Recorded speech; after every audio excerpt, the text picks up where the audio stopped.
I'm old enough to remember a time before streaming services and apps. Old-timers like me, we used to listen to music through 8-track tapes. And we liked it. And we loved it. And every year on April 11th, the playback method is honored with its own national day, 8-track day. Can you believe that? 8-track day. These were just before I entered the music world. The cassettes were my first exposure. 8-track, one of many forms of music that didn't stick around. We are going over this morning our top 5 favorites. All right, here we go. Number 5, of course. Got to go with the 8-track tapes. There they are. That's what it used to look like, kids. Got a mental image in your mind with the 70s. The 8-track tape is that image. Oh, yeah. Yeah. Players in cars, helped them. You could be the grooviest dude in your neighborhood in that old Firebird you used to ride around in. Laredo Brown, buddy. Yes, that's right. The 1978. Mike Capel was unstoppable back in the day. The sound wasn't too great though. It was a little muddy. There was kind of that earthquake-like sound when the track changed. Yeah. So. But yeah, it does crack our top 5. It does, as it should. All right, coming in our number 4 spot, we're going to go with the gramophone. This is also known as the phonograph. You've seen these in older movies. Yes. Your grandparents may have had one. But this is what became, you know, the turntable, the record. Right. Edison, Alexander Graham Bell, Emil Berliner, they all kind of contributed to the development of this. And a little first fun fact here. Mary Had a Little Lamb was the first song recorded on the gramophone. Really? And now, you know, they're coming back here. It's a trendy thing to have a record player. Exactly, yeah. It kind of looks like a fancy piece of furniture. It's very aesthetically pleasing there. All right, number 3 spot.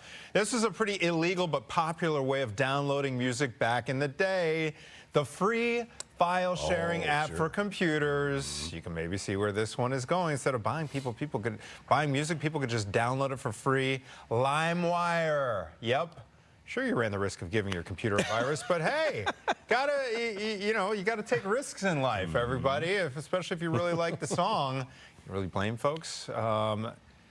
Napster, I remember, in the same kind of category as yeah. So it was eventually shut down. They pulled the plug unceremoniously in 2010. Yeah. All right. How about our number 2 spot? We all had this. It was the humble cassette tape. These bad boys popular from the late 70s to the early 2000s. Super popular, but they did come with pains, especially when you tried to change the tapes, flip it over while you're driving. One of the best commercials ever, that Maxell ad right there. If you're craving a certain song that happens to be in the middle of the tape, it's going to take you about 4 hours to find that stupid thing. It was a vibe killer. But there it is. You could, you know, be in the passenger seat on a hot day, coming back to the warped mess of sadness. I remember when we moved from cassettes to CDs, and to be able to jump straight to the next track was like, how cool is that? That was like getting AI back in the day. It was unbelievable. All right, our number 1 spot, the iPod. Sure. Not pad, the iPod. These guys put portable CD players to shame. There's the kind of iconic ad as well.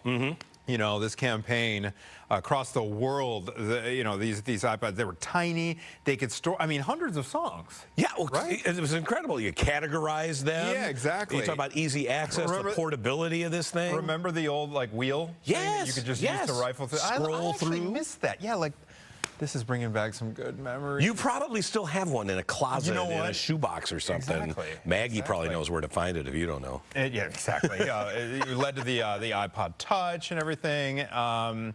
So once Apple realized that they could combine those two technologies, it was just lights out for the iPod. So yeah, we've come a long way in this category. Yes, we have. Indeed. Happy music listening. I miss some of those.